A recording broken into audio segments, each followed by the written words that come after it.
Buenas tardes, chicos.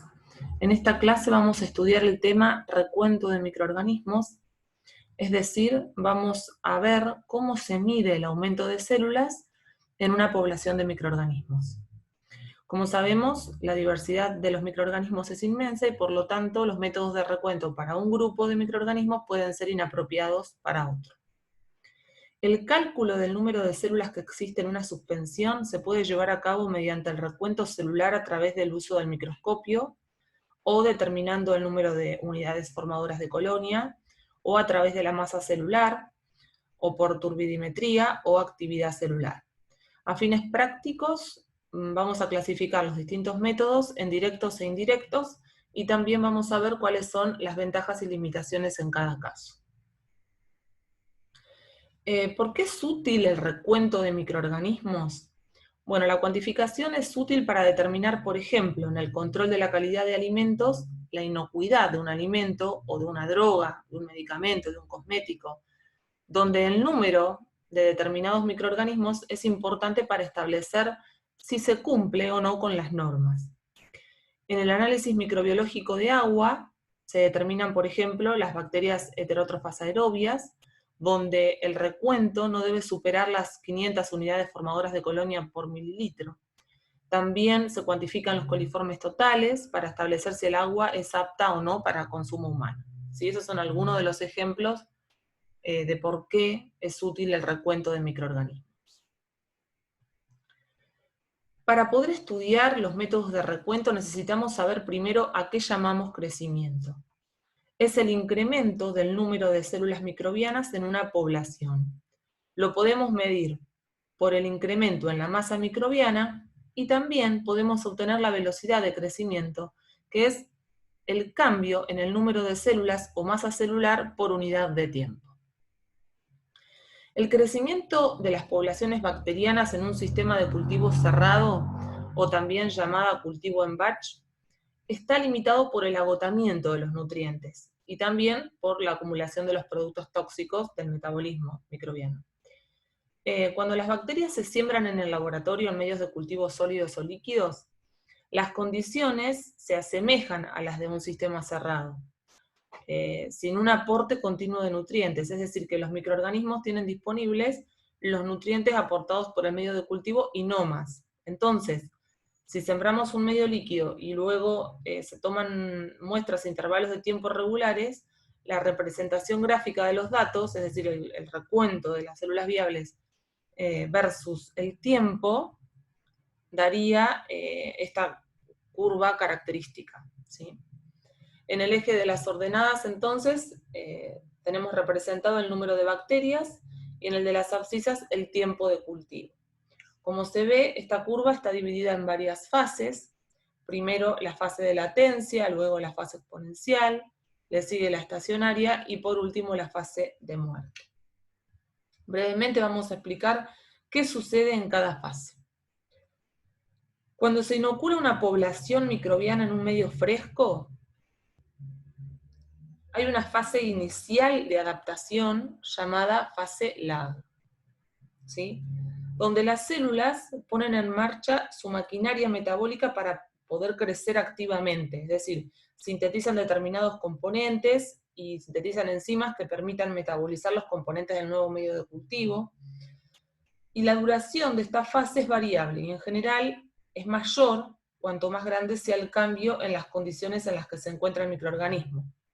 Entonces, el tiempo de esta fase, de la primera fase, va a depender de si el medio de cultivo del cual se parte es más rico o más pobre al que se inocula, si las bacterias han sido dañadas por calor o por radiación antes de la transferencia al nuevo medio de cultivo, si partimos de un cultivo joven o de un cultivo viejo, ¿sí? Luego, la siguiente etapa es la fase exponencial, donde las células se dividen activamente y la población aumenta exponencialmente. A medida que se acaban los nutrientes en el medio de cultivo y se acumulan los productos tóxicos, el crecimiento cesa y la población entra en la fase estacionaria, donde no hay un aumento ni una disminución neta de microorganismos. En esta fase, la división de algunos microorganismos se compensa con la muerte de otros. Luego sigue la fase de muerte, donde el número de microorganismos vivos disminuye. Bueno, ¿cómo se mide el crecimiento de una población? El crecimiento de una población microbiana se mide siguiendo los cambios en el número de células o en el peso de la biomasa celular. El crecimiento de la población total de microorganismos, por ejemplo, el número de células que existen en una suspensión, se pueden determinar por métodos directos y métodos indirectos.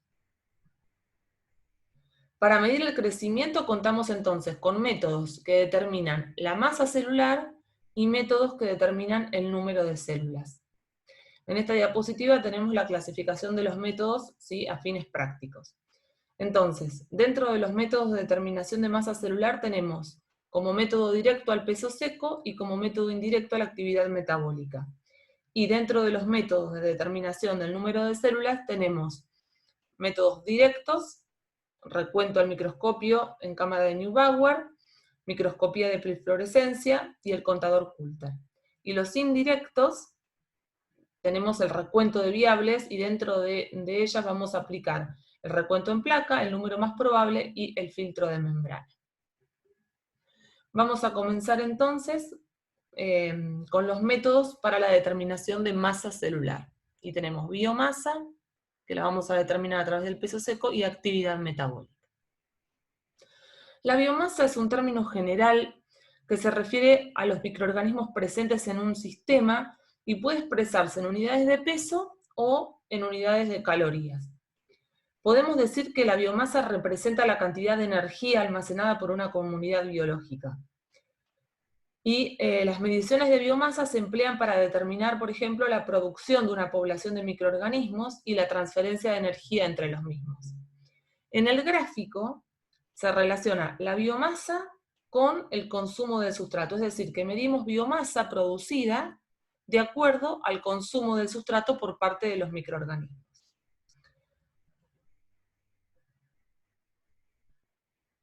Una forma de medir la biomasa es a través de la determinación del peso seco.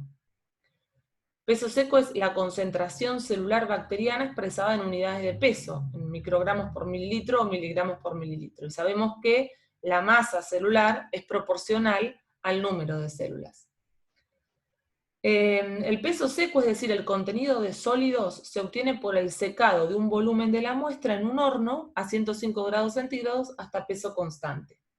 También se puede realizar por filtración del cultivo a través de una membrana que retenga las células y posterior desecación hasta peso constante, y es útil para grandes volúmenes de muestras debido a que diferencias en el orden de los miligramos representan el peso de un gran número de bacterias.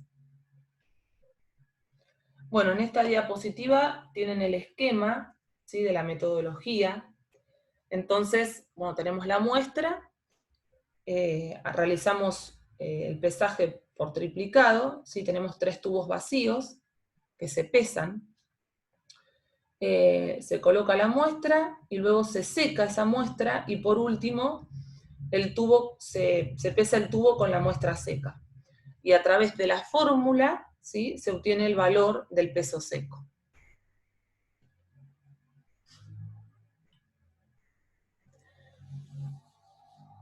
Bueno, ¿cuáles son las limitaciones de la determinación de peso seco? Que no diferencia células vivas de muertas. También se incluyen a los polímeros extracelulares, materia orgánica absorbida. Hay que tener en cuenta que es un método de sensibilidad limitada, por eso esta técnica es útil para grandes volúmenes de muestra, debido a que diferencias, como dijimos recién, diferencias del orden de los miligramos representan el peso de un gran número de bacterias. Y también por esto es que se requiere una balanza de precisión. Otra limitación o desventaja es que los componentes volátiles de la célula pueden perderse por el secado y puede existir alguna degradación. También la muestra seca puede recobrar humedad durante el pesado, principalmente si el ambiente tiene una humedad relativa alta. Otra forma indirecta de determinar la masa celular es a través de la actividad metabólica de los microorganismos. Se puede medir el consumo de oxígeno, por ejemplo, para microorganismos aerobios. También se puede medir la liberación de dióxido de carbono, o también la liberación de productos de fermentación, es decir, ácidos a partir de hidratos de carbono, ácido láctico, etc. Esto es como ejemplo, ¿sí? Que a través de la actividad metabólica podemos determinar la masa celular. Otro ejemplo de actividad metabólica es determinando el metano, ¿sí? Es la producción de biogás. El biogás es el producto obtenido a partir de la digestión anaeróbica de la materia orgánica.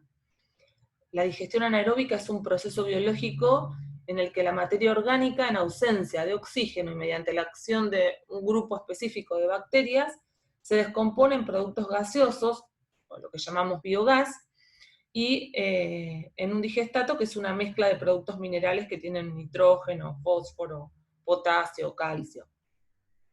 La composición del biogás va a depender del sustrato que se digirió y del tipo de tecnología utilizada. En general se obtiene un 50 a un 70% de metano, un 30 a un 40% de dióxido de carbono y un 5% entre hidrógeno y ácido sulfídrico. Debido al alto contenido en metano, es útil para el aprovechamiento energético mediante su combustión en motores, en turbinas, en calderas, puede estar o solo o mezclado con otro combustible. Y en esta diapositiva se les muestra un biodigestor, que es un dispositivo en donde se lleva a cabo el proceso de la digestión anaerobia, mediante el que se genera el biogás, ¿sí? Y puede ser utilizado como combustible gracias a la gran cantidad de metano que se produce.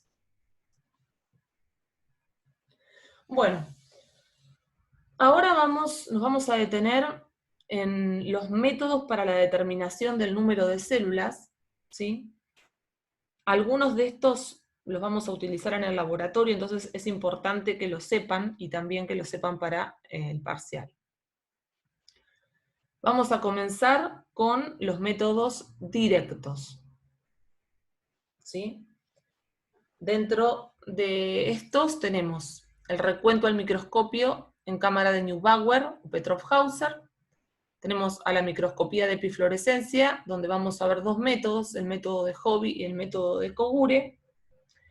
Y por último vamos a ver el contador Coulter. Vamos a empezar entonces con el recuento directo de células. Se basa en el recuento de células bacterianas en un volumen conocido de muestra y se utiliza una cámara, que es como un portaobjetos en el que tiene una rejilla que nos permite conocer el volumen observado, ¿sí? Para ello se cuenta el número de células usando o la cámara de Neubauer o la de Petroff-Hauser, y se observa el microscopio óptico con un objetivo de 40 por y con el condensador bajo. Como podemos ver, el cuadrado en donde se realizan los recuentos, ¿sí? Es este, grande, ¿sí? Es un cuadrado grande que tiene 25 cuadraditos, ¿sí? O cuadrados medianos, y a su vez cada cuadrado mediano, o sea el cuadrado rojo, a su vez tiene 16 cuadraditos chicos. Entonces, ¿dónde se realiza el recuento? En los cuadrados medianos. Elegimos 5, 4 de los extremos y uno central. Entonces, contamos 5 cuadrados rojos. Para evitar contar repetidamente las mismas bacterias, contamos las que están dentro del cuadrado y las que están en contacto con las líneas de demarcación superior y derecha. Luego hacemos un promedio de los 5 cuadrados. Supongamos que contamos 12 células de promedio, ¿sí? Entonces después, eso es lo que tendríamos en un cuadradito rojo. 12 lo vamos a multiplicar por 25 para que nos dé la cantidad de células en un milímetro cuadrado, ¿sí? La distancia que tenemos en todo el cuadrado grande es de 1 milímetro. Entonces, multiplicado por 25, tendríamos el valor en milímetro cuadrado. Luego lo vamos a multiplicar por 50, ¿sí? Que es la inversa de 1 sobre 0,02, porque el volumen del cuadrado es de 0,02 milímetros cúbicos. Entonces, ahí obtendríamos el resultado de las células en un milímetro cúbico. Y por último, lo multiplicamos por 1000 para obtener el número de células en un mililitro de la muestra, que es la manera de informar el resultado. Y si se hubiese hecho una dilución de la muestra, deberíamos multiplicar además por la inversa de la dilución, ¿sí? Los cálculos no los tienen que saber de memoria, sino para que tengan una idea de cómo se realiza el recuento. En la diapositiva anterior están todos los cálculos realizados.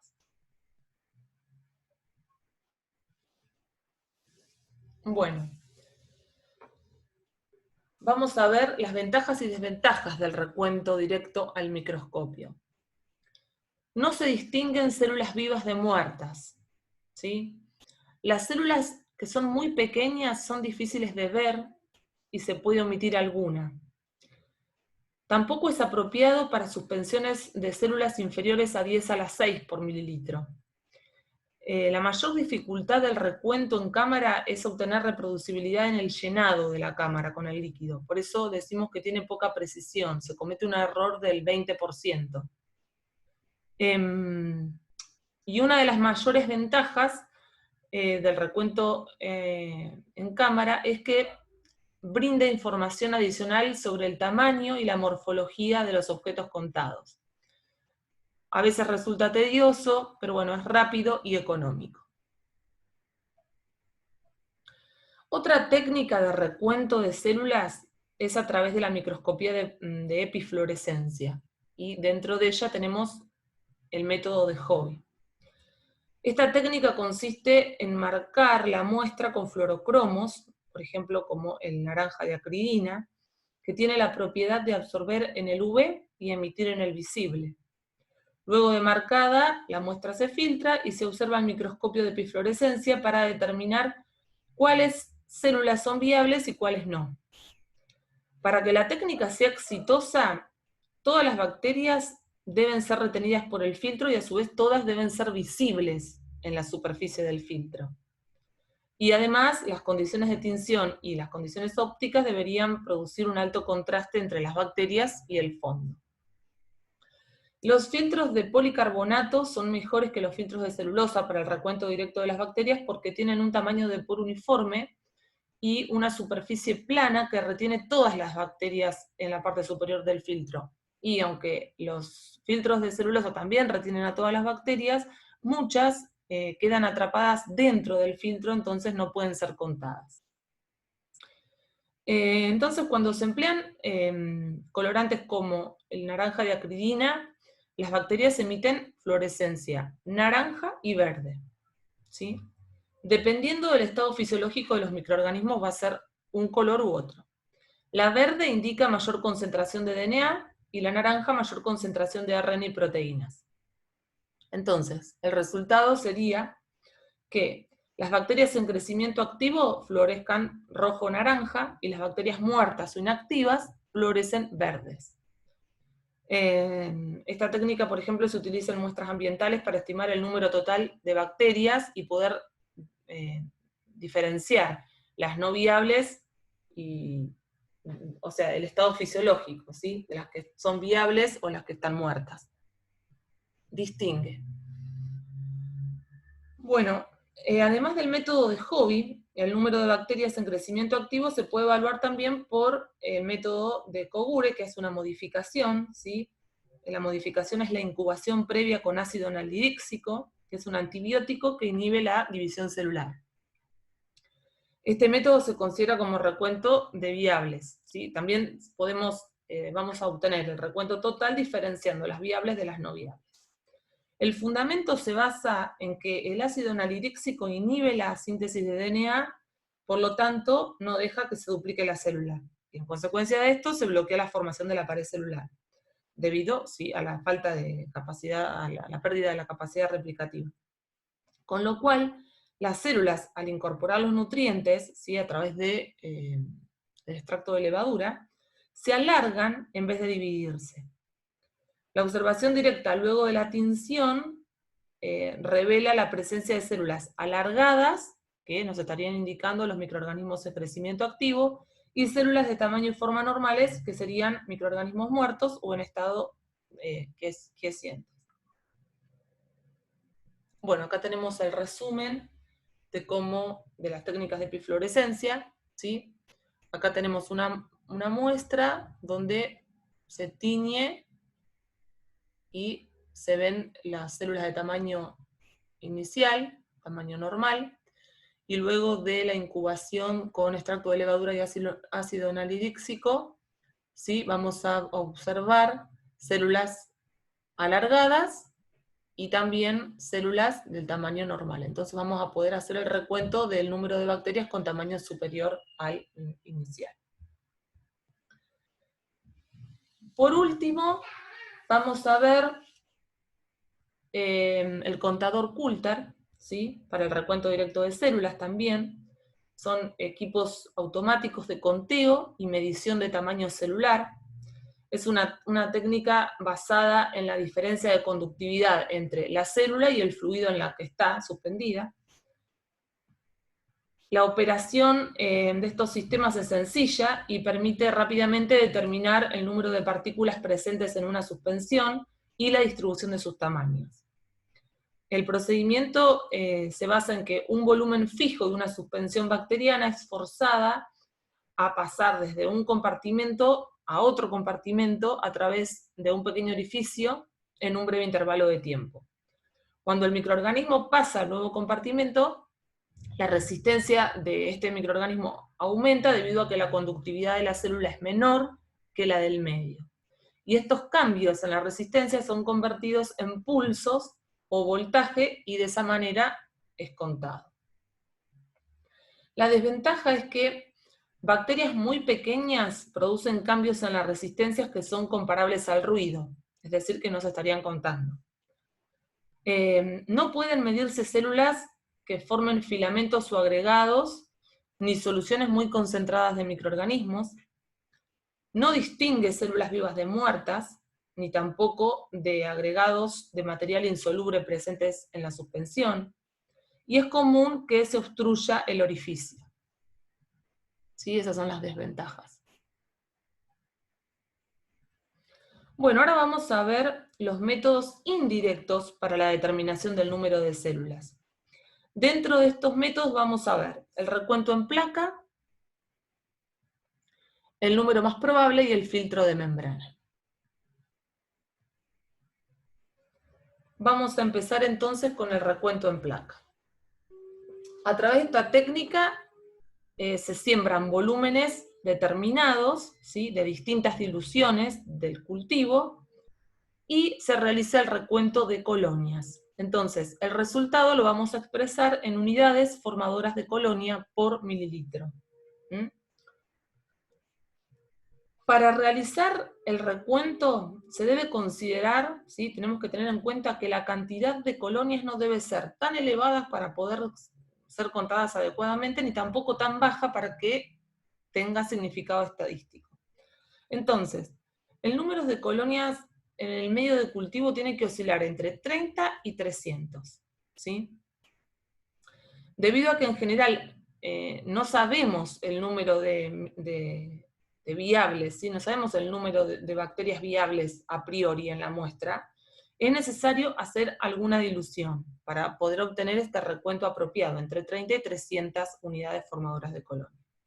Las diluciones las vamos a hacer en base 10, o sea, diluciones decimales, 9 más 1 o 4,5 más 0,5, como ya vimos en la clase de siembra. Para obtener un recuento de colonias vamos a tener que sembrar un medio de cultivo sólido, ¿sí? Y entonces, como resultado, vamos a dar unidades formadoras de colonia por mililitro o por gramo de acuerdo el producto que tengamos. Existen diferentes factores que influyen en el resultado del recuento, como por ejemplo el medio de cultivo que se utilice, es decir, qué composición tiene ese medio de cultivo, si tiene inhibidores, por ejemplo. Otro factor es la temperatura de incubación, la presencia de oxígeno, la humedad, el tiempo de incubación. Entonces, Variando estos factores podemos obtener una amplia variedad de condiciones que favorecen el desarrollo de bacterias con distintas características o bacterias con especies, de distintas especies o distintos géneros. Comúnmente se usa el denominado recuento de bacterias aerobias mesófilas, ¿sí? Pero bueno, podemos realizar recuentos de diferentes grupos de microorganismos de acuerdo a los medios de cultivo utilizados y de acuerdo a los diferentes factores que nombramos recién. Tenemos dos maneras de realizar el recuento de viables. Una es la siembra en superficie, donde vamos a sembrar 0,1 mililitros de la suspensión, o bien a través de la técnica del agar volcado que nos permite sembrar 1 mililitro de la muestra, ¿sí? Como vemos en la diapositiva, antes de realizar la siembra, para poder hacer el recuento vamos a tener que hacer diluciones, ¿sí? Una vez que sabemos qué dilución sembrar, podemos elegir, ¿sí?, las dos técnicas, o siembra en superficie o agar volcado. Las técnicas de recuento en placa se basan entonces en colocar en un medio de cultivo adecuado un volumen determinado de la muestra, ¿sí? Y cada una de las células aisladas va a dar lugar durante el tiempo de incubación correspondiente a una colonia, ¿sí? Por eso es que vamos a hacer el recuento de unidades formadoras de colonia, tanto cuando sembremos en superficie como cuando hagamos la técnica del agar volcado.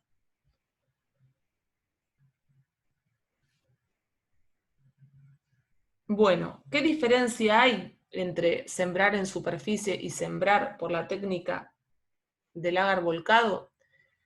La siembra en superficie nos va a permitir sembrar, por ejemplo, la última dilución, que sería -5, ¿sí?, este tubo, pero nos va a permitir sembrar 0,1 o 0,2 mililitros de la dilución 10 a la -5 sobre el medio de cultivo, ¿sí?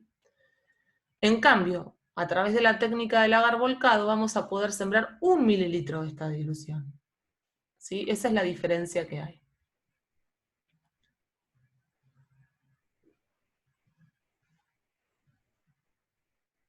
Bueno, vamos a ver cómo elegimos las cajas y por qué, ¿sí? ¿Cuáles de todas las cajas son las apropiadas para realizar el recuento? Entonces, acá tenemos, en el Erlenmeyer hay una muestra, ¿sí? Y se realizan diluciones, 10 a la -1, 10 a la -2, 10 a la -3, -4, -5 y -6. Y en este caso siembran todas las diluciones, ¿sí? Esto lo están haciendo por agar volcado, ¿sí? Porque siembran 1 mililitro de la dilución de la muestra. Entonces, ¿qué pasa? En el tubo 10 a la -1, 1 en 10, cuando sembramos 1 mililitro de la suspensión, ¿sí?, de la dilución, hay demasiada cantidad de colonias, no las podemos contar. Están unas muy pegaditas a la otra, es muy difícil de contar.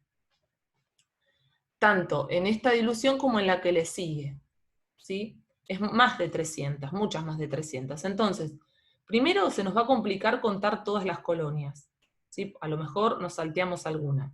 Y además vamos a estar cometiendo un error por defecto, ¿sí? Ya que estaríamos subestimando colonias que no pudieron desarrollar por lo acotado de la superficie de la caja y por competencia de nutrientes. Entonces, no sabemos si esa cantidad que contamos, primero, no sabemos si pudimos contar bien a todas las que están. Y además no sabemos si desarrollaron todas las que iban a desarrollar, ¿sí? Entonces no nos sirve elegir estas cajas cuando hay más de 300 unidades formadoras de colonia. En la dilución, cuando sembramos la dilución 10 a la -3, obtuvimos un recuento de 159 colonias. Estamos entre 30 y 300, o sea que deberíamos elegir esta caja, ¿sí?, para definir cuál es el recuento, ¿sí?, de la muestra, o sea, cuántas colonias había en la muestra. ¿Cómo hacemos eso? Bueno, contamos 159 colonias. están en 1 mililitro porque fue lo que sembramos, ¿sí? Es por la técnica del agar volcado por 1 mililitro. Entonces vamos a multiplicar ese número por la inversa de la dilución utilizada.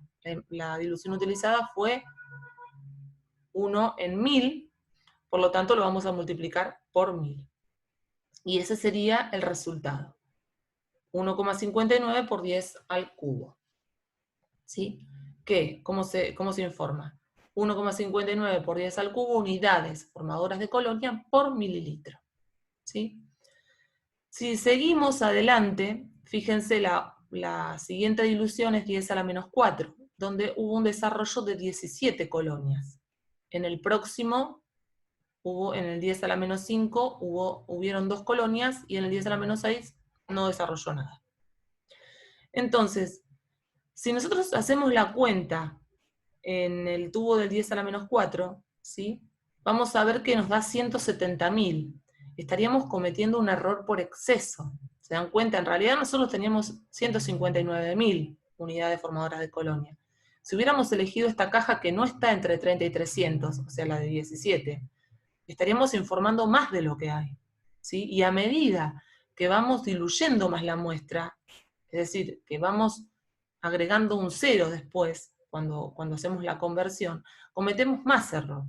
Entonces, si elegimos, supónganse, si hubiéramos elegido esta caja, la que tiene 2 unidades formadoras de colonia, al hacer la conversión, a multiplicar por la inversa de la dilución, nos daría 200.000 unidades formadoras de colonia. En realidad, el recuento era de 159.000. Y es importante esa diferencia, ¿sí? Y bueno, y en la 10 a la menos 6, fíjense, no había nada, y estaríamos cometiendo un error muy grande. Entonces, ¿qué caja tenemos que elegir? Las cajas que están entre 30 y 300 unidades formadoras de colonia. ¿Dónde hacemos este recuento? Lo realizamos en cuentacolonias. Tenemos el cuentacolonias tradicional, ¿sí? Donde está dividido en cuadraditos, que se nos simplifica un poco la ubicación de las unidades formadoras de colonia, y una lupa para poderlo ver más grande. Y también tenemos los cuentacolonias automáticos.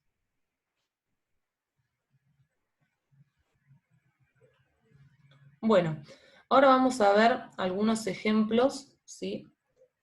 Para hacer los cálculos, que es lo que tienen que saber ustedes. Bueno, recuento en placa sembrado por la técnica del agar volcado. Dice así: a partir de un cultivo de Escherichia coli en caldo nutritivo se realizaron diluciones 1 en 10, 1 en 100 y 1 en 1000. Se sembró por duplicado 1 mililitro de cada dilución en agar nutritivo, y luego de incubar 24 horas a 37 grados centígrados se obtuvieron los siguientes resultados. Es decir, sembramos 1 mililitro, ¿sí?, de cada dilución y por duplicado. ¿Cómo fueron los resultados? Como fue por duplicado, tenemos caja 1 y caja 2 para cada dilución, ¿sí? Entonces, cuando utilizamos la dilución 10 a la menos 1, obtuvimos en una caja 400 unidades formadoras de colonia y en la otra caja 600. Cuando sembramos la dilución 10 a la menos 2, obtuvimos 50 y 70. Y cuando sembramos la caja, el tubo con la dilución 10 a la menos 3, obtuvimos un recuento de 8 y 4. ¿Cuáles de todas las cajas elegimos para realizar el recuento? La que está entre 30 y 300. Entonces vamos a elegir la de 10 a la menos 2. ¿Sí? Nosotros tenemos que calcular el número de bacterias viables y lo vamos a expresar en unidades formadoras de colonia por mililitro.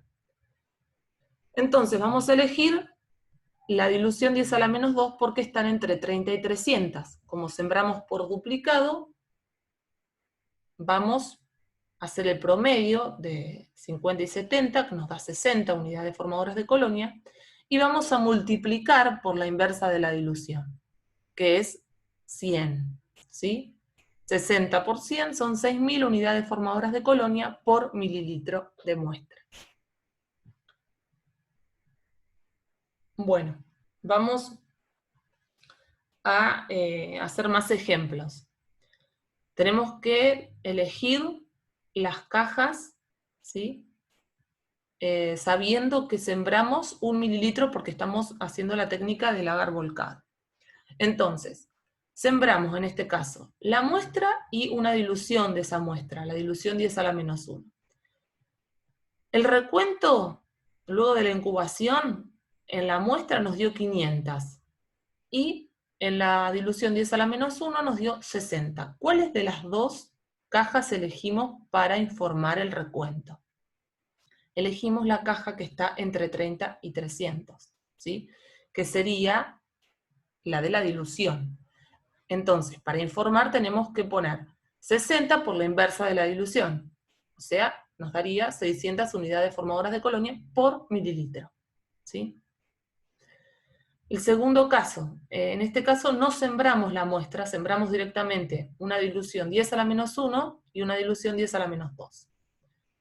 Y tenemos 430 en 10 a la menos 1 y 50 en 10 a la menos 2. Tenemos que elegir entre 30 y 300. 430 se nos pasa, y 10 a la menos 2 tenemos 50 colonias, está entre 30 y 300, entonces utilizamos esta caja para hacer el recuento, y multiplicamos entonces por la inversa de la dilución. Nos da 5.000 unidades formadoras de colonia por mililitro.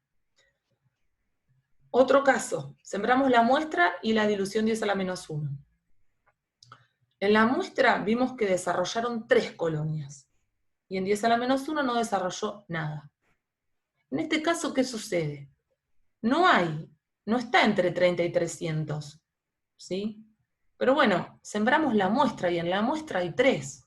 Tenemos que informar, ¿sí? Entonces vamos a informar lo que tiene esa muestra, ¿sí? Tiene 3 unidades formadoras de colonia por mililitro. ¿Se entiende? Otro caso. No sembramos la muestra, sembramos solamente diluciones, 10 a la menos 1 y 10 a la menos 2. No hay desarrollo en ninguna de las dos cajas, ¿sí? Entonces, ¿cómo vamos a informar? ¿Podemos informar a cero? ¿Podemos informar ausencia? No, porque nosotros el resultado lo referimos al mililitro de la muestra, y en este caso no sembramos la muestra, sembramos una dilución.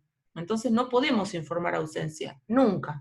Cuando sembramos diluciones, nunca podemos informar ausencia. En este caso vamos a pensar cómo informaríamos si hubiese desarrollado una colonia, ¿sí?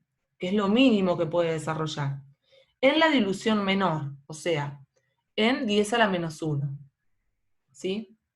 Entonces, si hubiera desarrollado una colonia en 10 a la menos 1, nosotros, está bien, no está entre 30 y 300, pero algo tenemos que informar. Acá cometimos el error de no haber sembrado la muestra en este caso, ¿sí? Pero bueno, puede suceder que se nos plantee un problema en el cual hayamos sembrado solamente las diluciones y no la muestra. Entonces tenemos que informar. ¿Qué vamos a informar? Entonces vamos a suponer que creció una colonia. Ahí sería, el cálculo sería 1 por 10, o sea, 10 unidades formadoras de colonia por mililitro. Pero en este caso, que no creció ninguna, vamos a poner menor a 10, ¿sí? Menor a 10 unidades formadoras de colonia por mililitro. A lo mejor, si hubiéramos sembrado la muestra, nos hubiera desarrollado una colonia o 2 colonias, ¿sí? Bueno, el caso siguiente, sembramos la muestra y la dilución 10 a la menos 1. En la muestra no desarrolló nada y en la dilución 10 a la menos 1 tampoco. Y acá sí podemos informar ausencia, porque podemos decir que en la muestra, en ese mililitro de muestra, no había ninguna unidad formadora de colonia. ¿Está? El caso siguiente, sembramos la muestra y sembramos la dilución 10 a la menos 1. La muestra nos dio 300 unidades formadoras de colonia y la dilución 10 a la menos 1, 31 unidades formadoras de colonia. Las dos están entre 30 y 300, ¿sí? Ahora tengo que hacer el promedio, pero ojo, antes de hacer el promedio tengo que multiplicar por la inversa de la dilución, en este caso, en la dilución 10 a la menos 1. Entonces, sería 300 más 310 dividido 2, y me da 305 unidades formadoras de colonia por mililitro. Bueno, ahora vamos a hacer un ejemplo de un cálculo de siembra en superficie. Y dice, un cultivo bacteriano tiene una densidad de 5 por 10 a la 8 unidades formadoras de colonia por mililitro. Sabiendo que se sembraron 0,1 mililitro en la caja, y luego de la incubación se contaron 50 colonias, ¿cuál es la dilución que se sembró? ¿Sí? Entonces, nosotros sabemos que cuando sembramos en superficie, recordemos que podemos sembrar poco volumen.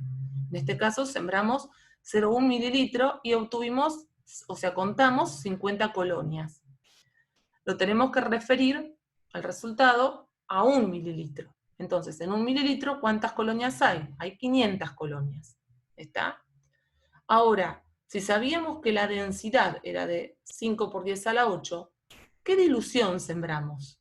Sembramos la dilución 10 a la menos 6, ¿sí? Para poder obtener estas 50 colonias en 0,1 mililitro. ¿Por qué? Porque 500 por 10 a la 6, que sería la inversa de la dilución, nos da 10 a la 8. 5 por 10 a la 8. ¿Sí? Este tipo de cálculos es el que tienen que manejar para el parcial. Este tipo de cuentas. ¿Sí?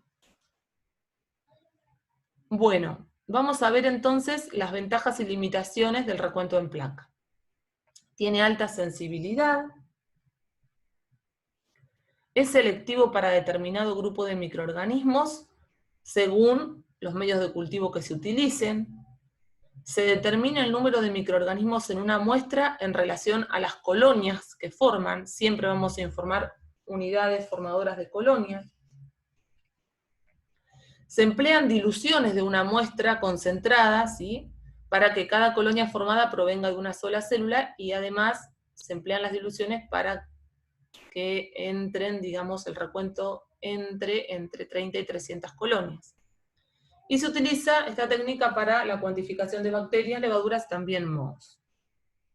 Bueno, ahora vamos a ver otra técnica, ¿sí? De recuento de viables, que es la técnica del número más probable.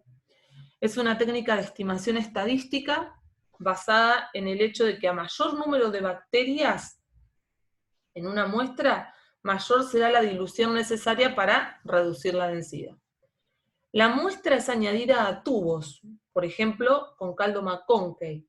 Ustedes ya lo vieron, este medio de cultivo. El caldo McConkey tiene lactosa, tiene un indicador de pH, tiene bilis de buey, que es el inhibidor, ¿sí? El indicador es el púrpura de bromocresol, por eso es violeta. Luego de la incubación, ¿sí? La presencia o ausencia de gas formado en la fermentación, ¿sí? Da un número estimado de células. Y los recuentos se expresan en número más probable por 100 mililitros de muestra en este caso. Esta técnica se utiliza en el análisis de agua para la determinación de bacterias coliformes, ¿sí? Acá tenemos un ejemplo. Igualmente, este tema, el número más probable, lo van a volver a ver en el trabajo práctico de agua.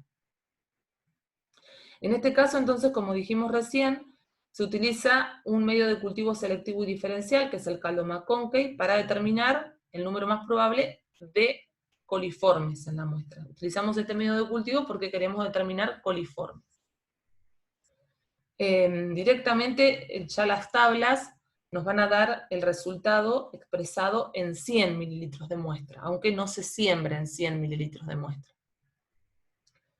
Las bacterias coliformes tienen la capacidad de fermentar la lactosa de ese medio de cultivo con la producción de ácido, entonces ese ácido va a hacer que vire a amarillo el indicador, ¿sí? Y también se va a producir gas que lo vamos a observar en la campanita Durham, como una burbuja.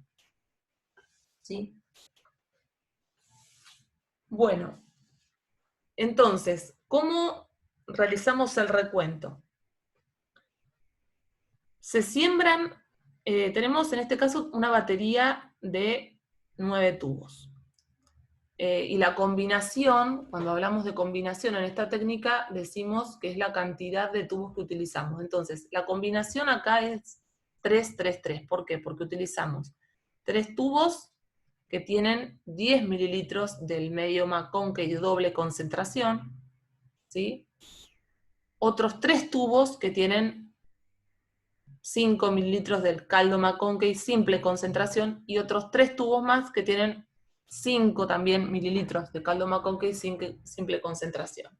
¿Y qué cantidad de muestras sembramos? Bueno, para la combinación 333 se siembran entonces 10 mililitros de la muestra, por ejemplo, de agua en cada tubo de doble concentración, 1 mililitro en cada tubo de simple concentración en los primeros 3, y en los últimos 3 sembramos 0,1 mililitro de la muestra de agua. Luego de incubar en la estufa a 37 grados centígrados durante 24-48 horas, obtenemos los resultados, ¿sí? ¿Y qué obtenemos? En este caso, la presencia de coliformes totales. Tenemos 2 tubos positivos, ¿sí?, de los de doble concentración, otros 2 de los de simple concentración, de los que habíamos sembrado 1 mililitro de la muestra en cada uno, y un tubo positivo en los que habíamos sembrado 0,1 mililitro de la muestra. Entonces, acá es lo que tienen que tener, lo que tienen que saber. ¿Cómo entramos en la tabla? Vamos a entrar con este número, con el 221, para la combinación 333.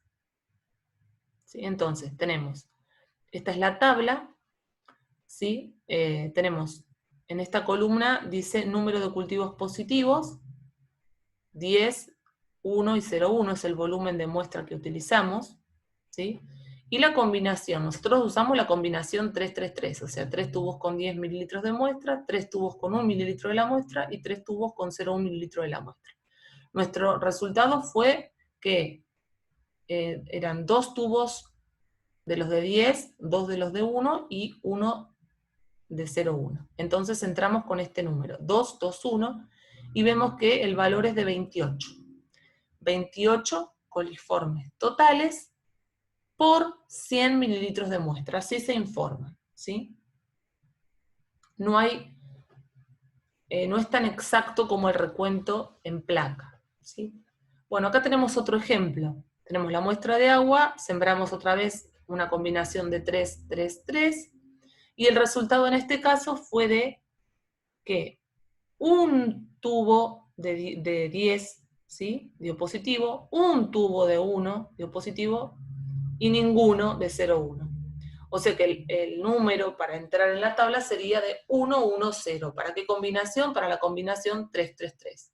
Y de vuelta entraríamos a la tabla para ver qué número de coliformes totales había en 100 mililitros. ¿Sí?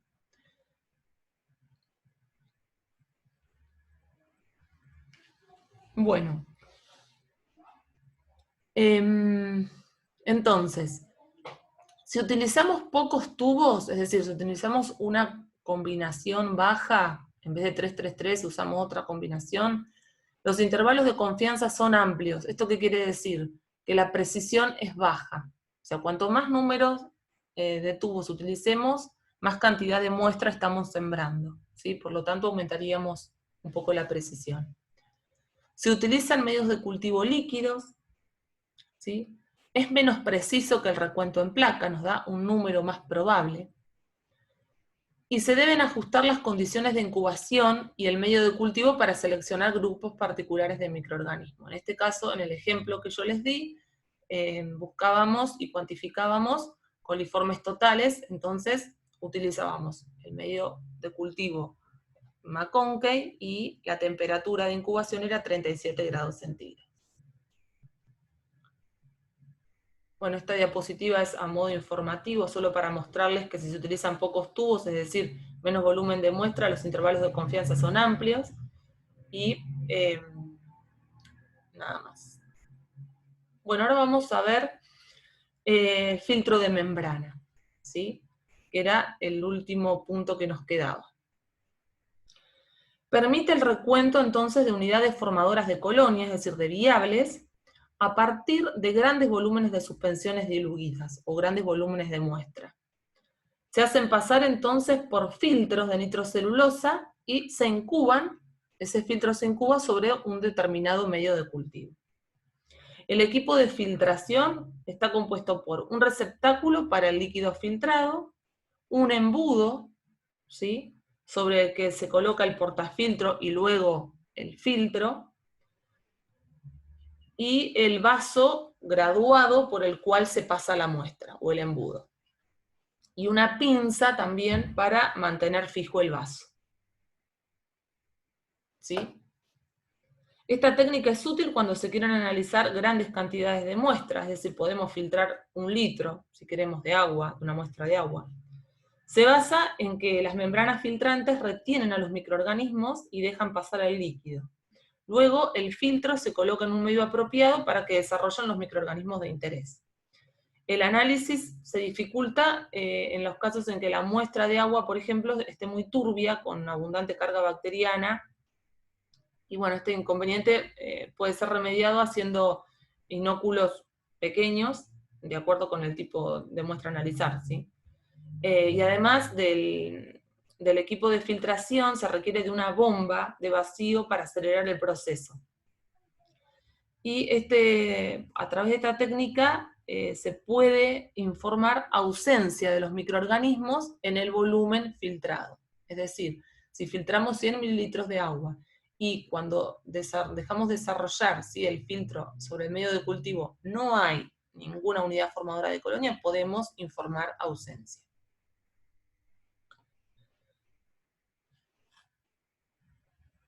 Bueno, ahora vamos a ver por último los métodos turbidimétricos. Son utilizados frecuentemente para medir masa celular. Se basan en el hecho de que una población de células en un medio líquido bloquea o dispersa la luz en proporción a su masa total. Entonces, la turbidimetría mide la reducción de la transmisión de la luz debido a la presencia de partículas de una suspensión y cuantifica la luz residual transmitida. Las medidas se hacen a una longitud de onda adecuada, normalmente trabajamos en el entorno de los 550 nanómetros, y los valores se suelen denominar valores de densidad óptica. Bueno, y todas las mediciones se realizan en un espectrofotómetro, ¿sí? Bueno, acá podemos ver, en los dibujitos, que a mayor concentración celular, mayor turbidez. Es por eso que podemos decir que utilizamos la turbidez como indicador de crecimiento. Tenemos que tener en cuenta que a elevadas concentraciones de célula, ¿sí?, la correspondencia entre el número de las células y la turbidez que vemos en el tubo pierde linealidad. Y además, también se observan absorbancias diferentes cuando los tamaños de las células bacterianas son diferentes. Entonces, lo más conveniente en estos casos, cuando hacemos turbidimetría, es realizar una curva de calibración con cada tipo de microorganismo para poder relacionar la densidad óptica con el número de microorganismos totales. La curva estándar, ¿sí?, relaciona la densidad óptica con el número de células por mililitro. Una vez que tenemos esta curva, la podemos usar para convertir cualquier medida de densidad óptica en número de células por mililitro. ¿Sí? Por ejemplo, una lectura de 1,6 unidades de densidad óptica significa que el cultivo contiene, por ejemplo, 1 por 10 a la 8 células por mililitro. Bueno, las medidas son rápidas y reproducibles. Vamos a ver entonces las ventajas y desventajas. Solo pueden utilizarse para suspensiones relativamente densas. No es útil para detectar una pequeña contaminación. No se distinguen células muertas de vivas. Tampoco se puede utilizar con células que tiendan a formar agregados porque dejan de suspenderse rápidamente y desaparece la turbidez. Bueno, en estos gráficos se puede apreciar que por un lado las suspensiones diluidas de los microorganismos mantienen una relación directa entre la absorbancia y el peso seco, ¿sí? Pero solo se aplica para suspensiones diluidas de bacterias. Estas suspensiones no deben tener una absorbancia mayor a 0,3, como vemos acá, a 0,3, ¿sí? Ya que a valores mayores se produce la desviación de la ley de Beer, como podemos ver. Sin embargo, el inconveniente de utilizar suspensiones tan diluidas a veces involucra un mayor error de pipeteo y menor sensibilidad por debajo del nivel de absorción. Y en este otro gráfico podemos ver que para estimar el número de viables, ¿sí?, se debe hacer una curva de calibración para que cada valor de absorbancia se corresponda con las células bacterianas por mililitro. Y para cerrar este tema, tenemos que saber que en la naturaleza hay muchísimos más microorganismos de los que podemos detectar por la mayoría de los sistemas de recuento. De hecho, se estima que en el suelo o en el agua podemos cultivar únicamente proporciones menores al 1% de los microorganismos vivos. Esto es debido a varias causas, entre las que se encuentran la falta de medios de cultivo adecuados, a pesar de que hay una gran diversidad de medios de cultivo. También la dependencia de otros microorganismos para el cultivo debido a los procesos de sintrofia, y también la presencia de bacterias no cultivables, ¿sí?, el estado viable pero no cultivable. En ese caso, muchas bacterias no pueden ser cultivadas en el laboratorio, es decir, no pueden ser recuperadas, por ejemplo, ni del agua ni del suelo, pero presentan metabolismo activo en las muestras. Incluso pueden seguir causando infecciones, por ejemplo, Legionella, Neumófila, Salmonella, Enteritis, Vibrio cólera. Estas bacterias se encuentran de forma habitual como no cultivables. ¿Sí? Entonces, los métodos de observación directa son importantes para evaluar la diversidad y la ecología microbiana. Y también el uso de sondas génicas para secuencias de ARN demostraron que que muchas de las poblaciones de bacterias y de arqueobacterias están presentes en el agua de mar y aún no pueden ser cultivadas. Bueno, y para terminar, les dejo esta diapositiva como guía para estudiar, ¿sí? Para que sepan, más que nada, de la parte de recuento celular, cómo estudiarlo, sepan en qué unidades se informan, cuál sería un resultado posible, qué ventajas y qué limitaciones o desventajas tiene este método, ¿sí?, cada uno de estos métodos. Y también practiquen los cálculos de recuento en placa que les dejé en las diapositivas anteriores, ¿sí? Bueno, esto es todo, chicos. Hasta luego.